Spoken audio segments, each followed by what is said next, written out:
Hello, আসসালামু আলাইকুম। কেমন আছেন সবাই?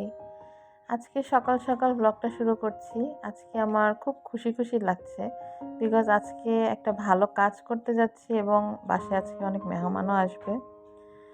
তো সকালবেলা যেহেতু মেহমান আসবে এবং একটা ভালো উদ্দেশ্যে রান্নাবাড়া করতে যাচ্ছি, তো কিছু ডিম নিয়ে নিলাম, ডিমের কোরমা করব। ডিমগুলো ভালো করে ধুয়ে সিদ্ধ করতে দিব।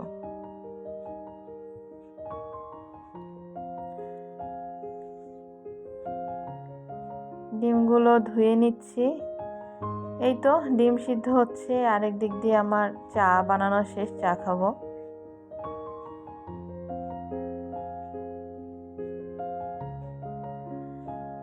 ডিম রান্নাও শেষ করে ফেললাম, ডিমের কোরমা। তারপরে সবজি কেটে নিব, একটু চাইনিজ সবজি করব, তো সেই জন্য সবজি কেটে নিলাম। এই তো সবজির প্রসেস শুরু, সিদ্ধ করে নিলাম, চুলায় তেল দিলাম, তারপর একে একে সব কিছু দিব। আদা রসুন পেঁয়াজ যা লাগে, সরি রসুন না, আদা বাটাটা দিব। সাথে কিছু চিকেনও অ্যাড করব, কারণ চাইনিজ সবজির মধ্যে একটু চিকেন, চিংড়ি মাছ এগুলো দিলেও ভালো লাগে। চিংড়ি মাছ ছিল না, সেই কারণেই চিকেনই দেওয়া। এই তো মাংসগুলো দেওয়া শেষ, মাংসগুলো প্রায় হয়ে গেছে। এখন এর সাথে আমি সবজিগুলো অ্যাড করে নিব।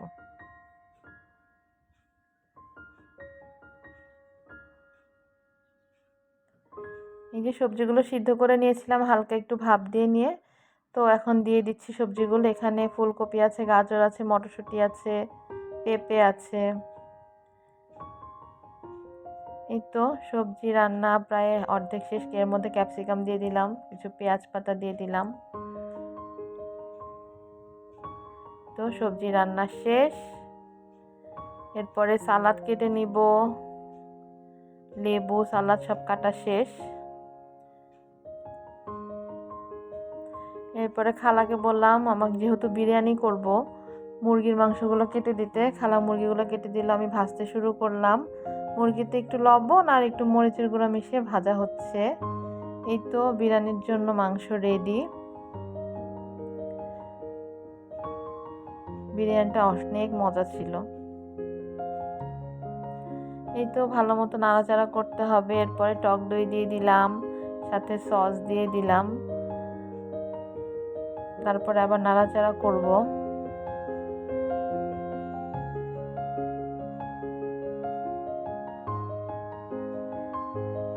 এই তো মুরগি প্রায় রেডি। এরপরে পাশে মাছ ভাজছিলাম, রুই মাছ ভাজা। রুই মাছ সকাল সকাল কিনে এনে কেটে তারপর ভাজা।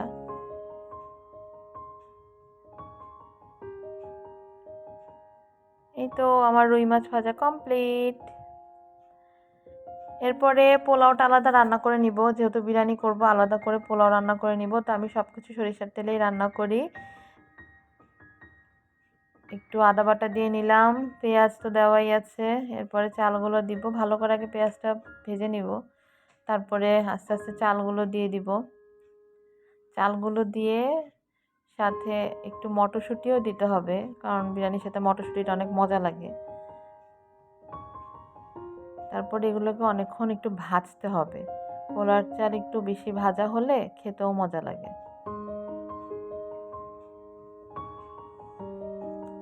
এই তো ভেজে নিচ্ছি, ভাজা প্রায় শেষ। অনেকক্ষণ ধরেই ভাজলাম। এরপরে পানি অ্যাড করব।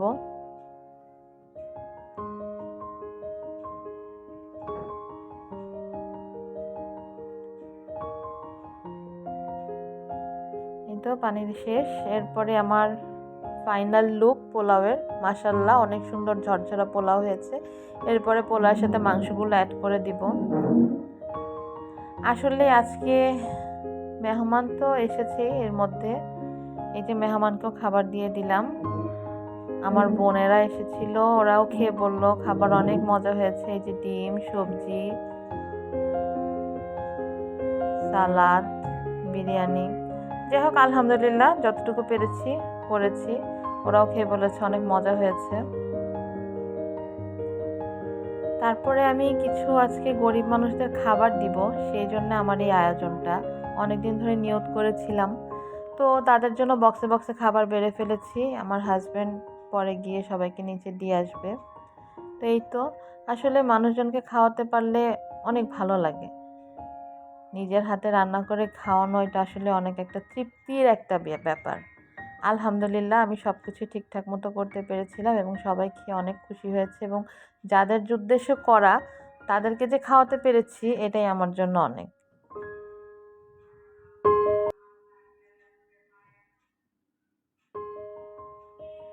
এই তো সব বক্স টক্স গুছিয়ে নিয়েছি, কাজও প্রায় শেষ। এদিকে সবাই চলে গেছে, ঘরটর সব রান্নাঘর পরিষ্কার করা শেষ। তারপরে বাচ্চাদের নিয়ে একটু নিচে ঘুরতে বের হলাম। সারাদিন অনেক কাজ করার পর আর ভালো লাগছে না, বললাম চল একটু ঘুরে আসি। আলহামদুলিল্লাহ দিনটা অনেক ভালো কেটেছে সবাইকে নিয়ে। ঠিক আছে, আল্লাহ হাফেজ।